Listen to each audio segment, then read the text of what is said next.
Bukan, kita mempercerdaskan publik dengan sains kok. Jangan diancam-ancam lah bahwa peneliti nggak punya hak untuk meneliti ini. Siapa Anda? Memangnya peneliti perlu otoritas kepolisian untuk mana yang perlu kita teliti? Jangan ancam-ancam. Ya, pengacara itu jangan suka mengancam. Pengacara lahir karena negara kita demokrasi. Suburkanlah demokrasi ini tanpa ancaman-ancaman. Begitu loh.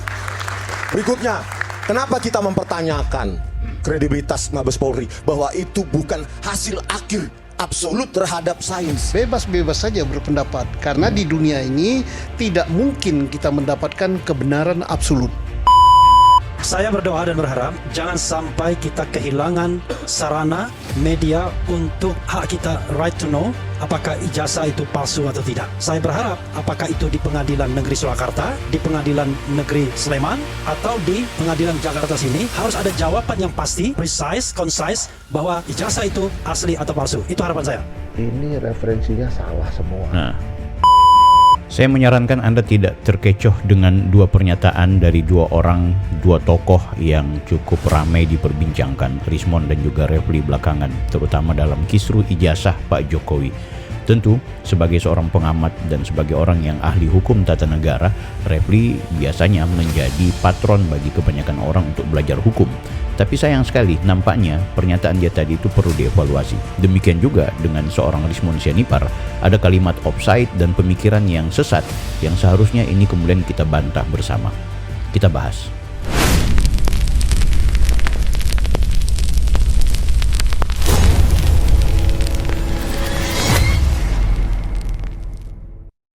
Halo guys, Anda kembali bersama saya lagi, Bang Bill. Di video kali ini kita akan ulik-ulik, kita akan kupas bagaimana dua pakar ya. Satu katanya pakar hukum tata negara, yang kedua adalah pakar ahli digital forensik, Rismond Sianipar dan juga Refli Harun. Mereka mengeluarkan pernyataan yang menurutku logikanya logika sesat.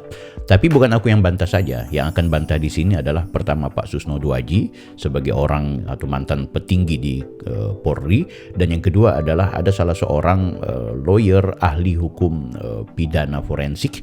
Nanti kemudian akan ibarat aku anggap dia mengkuliahi Refli Harun karena tafsir dan cara berpikir Refli Harun yang mempertanyakan ijazah Jokowi asli atau palsu untuk dikemukakan atau dibuka lewat pengadilan. Ini adalah salah alamat. Nah, sebelum aku yang mau membahas, aku kepingin mengajak kepada teman-teman bagaimana dua pernyataan dari dua orang tadi itu disentil atau kemudian direspon langsung oleh Susno Duaji. Langsung saja guys. Artinya mematuhi hukum, pedoman kita hukum, standar kita harus hukum. Terlepas daripada hukum itu buatan manusia, ada kelemahan, tapi itulah yang kita sepakati. Sepanjang kita memakai maunya kita, ibarat pertandingan, kan ada aturannya, ada wasitnya. Kalau kita kalah, kita menyalahkan wasit atau menyalahkan aturan, maka buat apa kita bertanding? Nah, maka itulah perlu permainan yang jujur, permainan yang sportif. Guys, ini sebenarnya kritiknya kepada Rismond, karena Rismond sebelum ini membuat pernyataan bahwa dia tidak percaya Bareskrim karena mengingat bahwa sebelumnya Bareskrim itu punya kasus atau punya masalah yang salah gara-gara peristiwanya Jessica Mirna ya guys. Nah, ini langsung kemudian oleh Susno Duaji disebut bahwa ya kita ini ada hukum, kita ini ada wasit ya yang kita konsensuskan bersama. Kita akan dengarkan terus loh. Dalam hal ini kita berasumsi bahwa laboratoriumnya benar, peralatannya benar, kemudian para saksi yang diperiksa, UGM, dosen, teman sekolah dan sebagainya memberikan keterangan yang benar, dan termasuk saksi pelapor juga memberikan keterangan yang benar. Nah, bagaimana cara mengujinya? Hukum acara kita telah mengatur, ada pasal 184 untuk menguji pembuktian itu, alat buktinya lengkap apa tidak, gitu kan? Siapa yang melapor dia harus membuktikan. Itu yang kita sepakati. Soal kebenarannya, oh itu nggak benar, itu selisih. Bebas-bebas saja berpendapat, karena di dunia ini tidak mungkin kita mendapatkan kebenaran absolut. Kebenaran absolut adanya di akhirat nanti. Siapa yang mengatakan yang salah adalah benar, maka sanksinya di akhirat. Sumpah pocong itu nggak diakui. Artinya kita sepakati yang ada soal peraturannya tidak memuaskan, kita yang buat kok peraturan itu melalui DPR kita. kalaupun tidak baik kita rubah. Ini hukum acara kita sudah akan diamandemen. Mudah-mudahan apa yang disampaikan. Ya, aku setuju ya dengan pendapatnya mantan jenderal ini. Jadi seharusnya Rismond ini kan dia sangat berharap bahwa yang namanya ijazahnya Pak Jokowi itu seharusnya, kalau Anda nonton video dia yang panjang lebar di saat ini, dia berharap sebenarnya ijazahnya Pak Jokowi juga dimunculkan di saat persidangan Bambang Tri dan juga Gus Nur gitu. Nah itu akhirnya itu logika sesat juga, karena seharusnya ketika Bambang dan juga Gus Nur mengaku bahwa ijazahnya Pak Jokowi itu palsu, ya seharusnya yang menunjukkan kepalsuan itu adalah mereka yang harus membuktikan, bukan Pak Jokowi yang membawa ijazah itu, karena memang hukum acara kita itu siapa yang mendalilkan dia yang membuktikan, kan logikanya begitu. Kalau Rismond kurang setuju dengan sistem ini, dengan hukum ini, datang ke DPR, demo ke DPR, revisi undang-undang, revisi tentang mekanisme hukum kita, harusnya seperti itu ya. Jadi nggak bisa untuk semau dewe, ego pribadi dan juga kemauan berdasarkan analisa kajian, analisa pengetahuan keilmiahan ya, untuk atas nama peneliti, itu nggak bisa gitu. Itu nanti dia akan menerobos tata ruang kehidupan sosial yang diatur lewat hukum kan gitu. Nah ini Rismond aku lihat memang benar-benar dia ego, dia kepingin apa yang dia perlihatkan, apa yang sudah kemudian dia anggap sesuatu yang salah ya salah kan gitu. Ini yang menurutku kacaunya pikirannya Rismond. Akhirnya singgungannya Pak Jenderal tadi menyatakan bahwa ya ini rule kita, ini konsensus kita, ini hukum kita harus bermain di wilayah ini, tidak boleh kemudian kita menggunakan cara-cara yang tidak tepat. Ya, aku pikir mudah-mudahan Bang Rismond ini turunkan tensinya sedikit lah. Terlalu banyak dia punya gaya-gaya yang berlebihan, akhirnya sebenarnya dia offside, dia sok ilmiah dan sok akademis, tapi ujung-ujungnya tidak tahu bagaimana bernegara yang baik gitu. Dia kira ini semaunya dewe, semau pikirannya. Akhirnya kan disinggung seperti itu. Nah sekarang aku mau ajak ke teman-teman, kita dengarkan ada satu analisa forensik ahli pidana ya. Nanti kita akan lihat videonya. Bagus sekali. Aku anggap dia mengkuliahi Refli Harun. Kenapa? Karena Refli Harun ini sangat berharap mudah-mudahan ujungnya pengadilan bisa memutuskan bahwa ijazahnya Pak Jokowi itu asli atau palsu. Nah ini menurut sang ahli pidana dianggap, khusus forensik ya, dianggap itu salah alamat, itu keliru gitu. Akhirnya kan kepakarannya Refli Harun juga jadi semakin dipertanyakan dan keok gitu. Oke, aku langsung ajak aja teman-teman untuk kita dengarkan ini kuliah dari salah seorang aktivis hukum ahli pidana forensik. Langsung saja, ini dari RSP Law Auditor. Ini referensinya salah semua. Nah, salah. Referensi yang ada itu untuk pengadilan itu adalah untuk kepemilikan yang bisa dipindah tangankan. Nah itu bisa diuji di pengadilan negeri. Kalau kepemilikan itu tidak bisa pindah tangan kan, untransferable, khususnya untuk wadah papir seperti ijazah ini salah semua ini. Ini adalah ranahnya TUN sebenarnya kalau seandainya itu ada terjadi diduga ada yang dipalsukan gitu kan. Nah sekarang begini, untuk ijazah ini spesifik sekali. Jadi kalau kita tidak mengerti referensi hukumnya akan terjebak dengan suasana seperti ini ya kan. Sekarang yang penting itu adalah siapa legal standingnya. Legal standing itu adalah orang yang berkepentingan.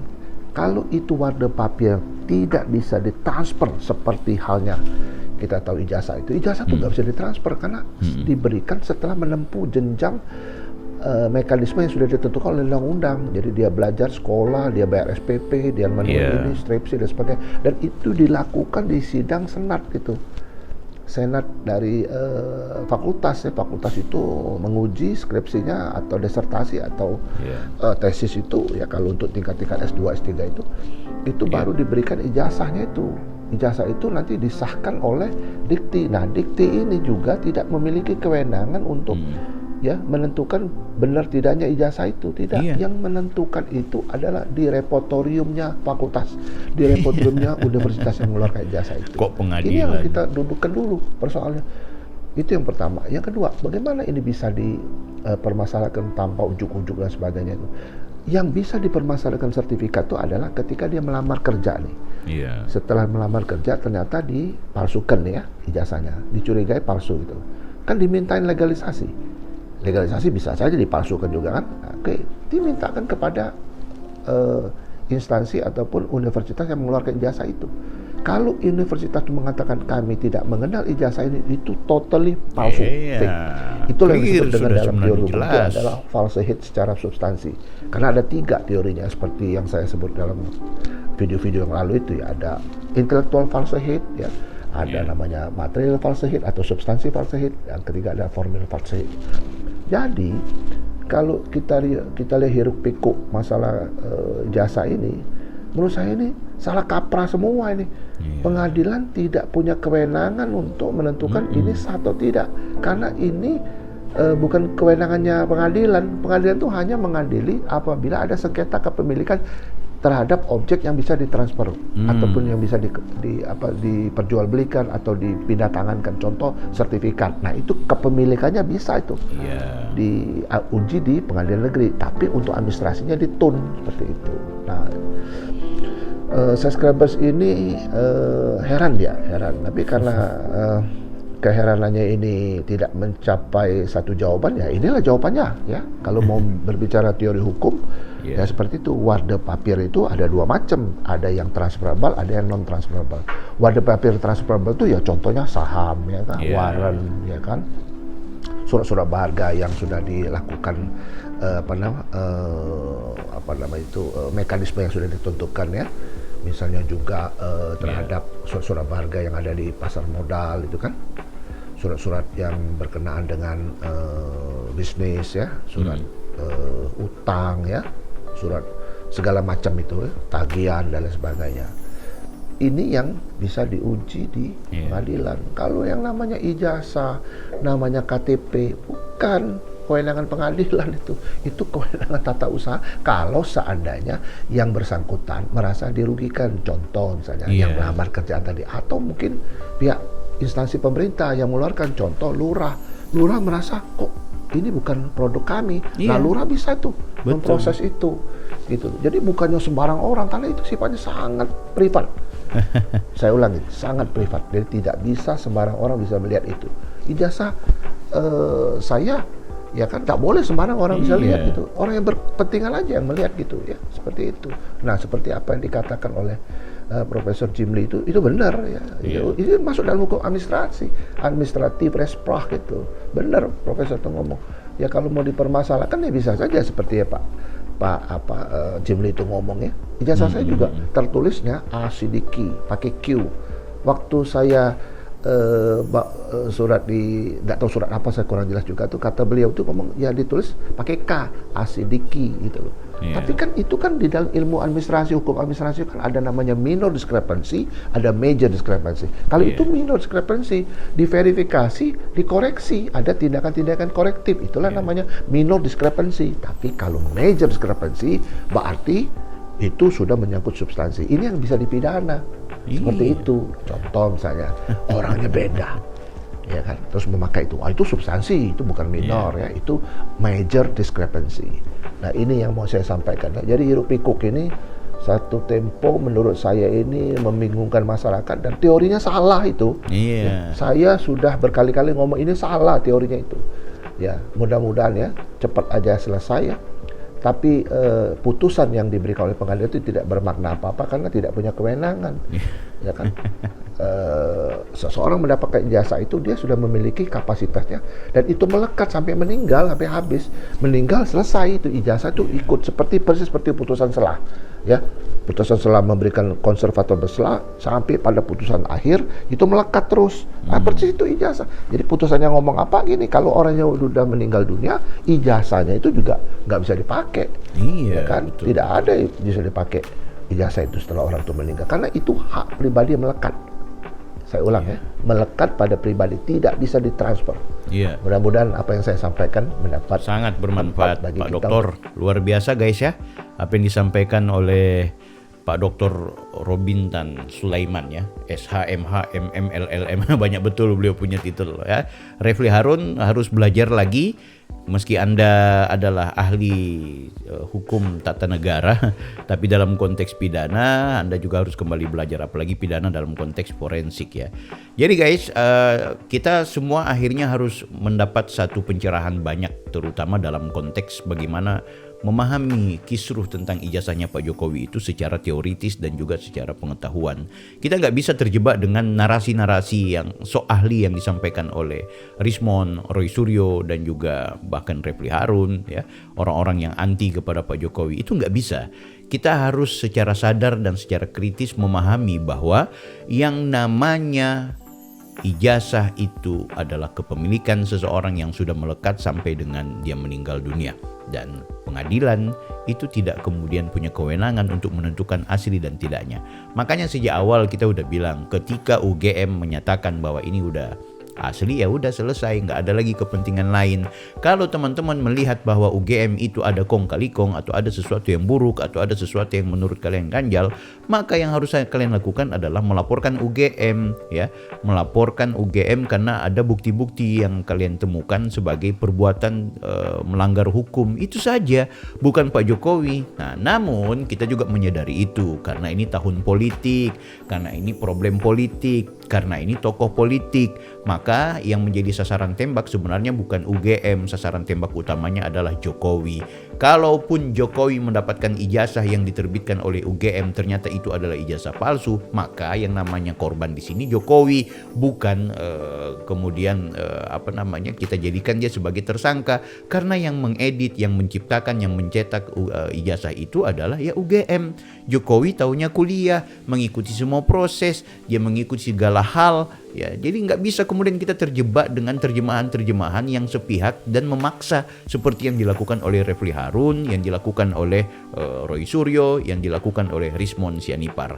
Nah guys, aku nanti mau share ke teman-teman betapa ada survei yang menurutku menarik, itu dari Bang Burhanuddin Muhtadi dan komunitasnya dan lembaganya, yang mensurvei ternyata Pak Jokowi ini secara personal itu mengalami kemerosotan, tapi bukan oleh pendukungnya Pak Jokowi atau masyarakat Indonesia secara umum.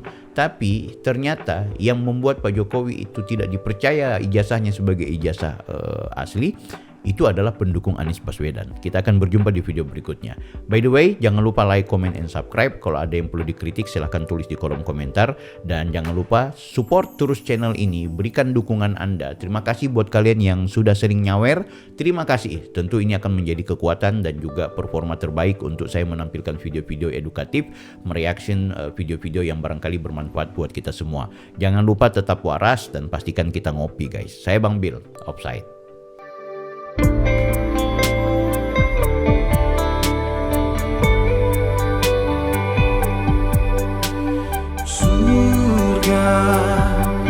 Jalannya ada di dunia. Setelah meninggal dunia tak ada lagi kesempatan untuk bertakwa. La ilaha illallah, lafaz penghuni surga.